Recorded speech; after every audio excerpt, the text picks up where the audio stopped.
పాకిస్తాన్‌లో ఏం జరుగుతుందో తెలీదు గానీ, సెలబ్రిటీ మహిళల్ని చంపేస్తున్నారు.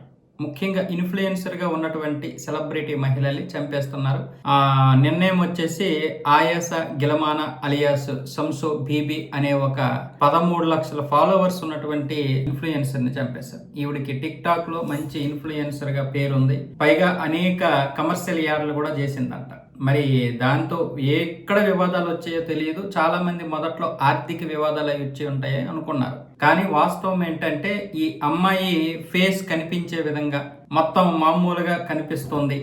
మన యొక్క మత ఆచారాలు పట్టించుకోవడం లేదు అని చెప్పి చాలా మంది, ఎంతో మంది గత 3 సంవత్సరాల నుంచి ఈ అమ్మాయికి బెదిరింపు కాల్స్, బెదిరింపు మెసేజ్‌లు చేశారు. నువ్వు మన మతాచారాల్ని కించపరుస్తున్నావు.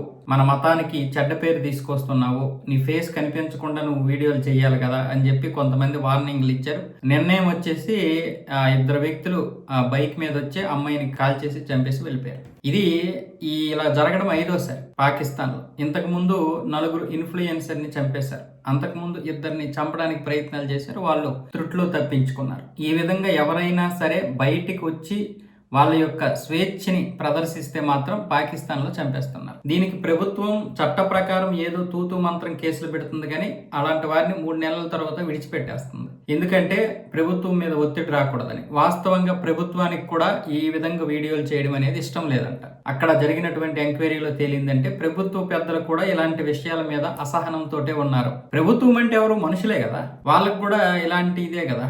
కాబట్టి పాకిస్తాన్ బయటికి మాత్రం మేమేదో సెక్యులర్ దేశం, స్వేచ్ఛ కలిగినటువంటి దేశం అని చెప్తోంది కానీ ఇప్పుడు లోపల మాత్రం అన్ని అంతర్గతంగా బయటపడతా ఉన్నాయి.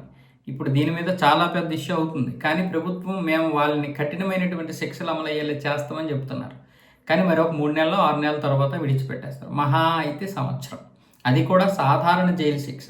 ఏదో కఠినమైనటువంటి జైలు శిక్ష ఏమి ఉండదు. ఈ విధమైనటువంటి పరిస్థితి పాకిస్తాన్లో ఉంది ఈరోజు.